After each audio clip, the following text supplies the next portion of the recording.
L'année 2026 marque un nouveau tournant pour la fiscalité automobile en Algérie. Objectifs révisés, priorités redéfinies, instruments ajustés, telle est la nouvelle stratégie de l'État afin de reconfigurer progressivement la mobilité. La décision d'imposer désormais la vignette automobile aux véhicules équipés de gaz de pétrole liquéfié, GPL, en est l'illustration la plus marquante. Longtemps présenté comme une alternative écologique et économique, le GPL perd ainsi un avantage clé qui avait soutenu son expansion. Ce revirement soulève une question centrale.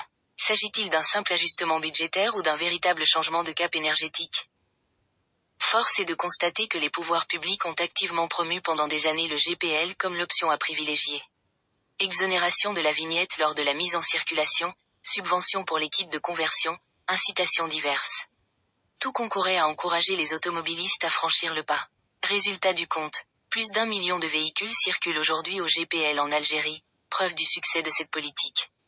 Mais la loi de finances 2026 marque une rupture.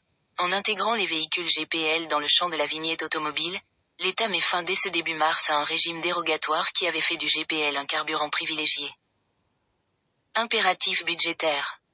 Ce changement ne relève pas uniquement d'une logique fiscale.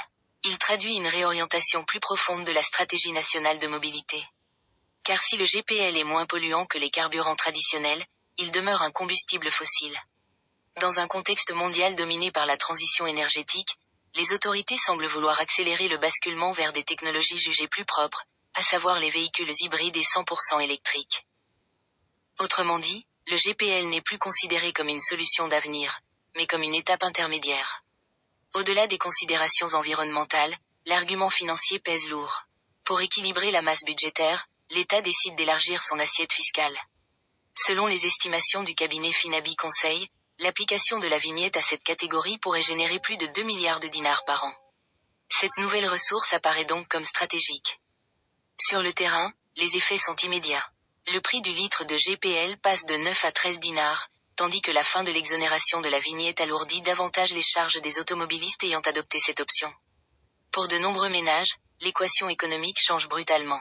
Le GPL, choisi autrefois pour son avantage financier, perd aujourd'hui une partie de son attractivité. De carburant soutenu et fiscalement favorisé, il devient une option parmi d'autres dans un paysage automobile en transition.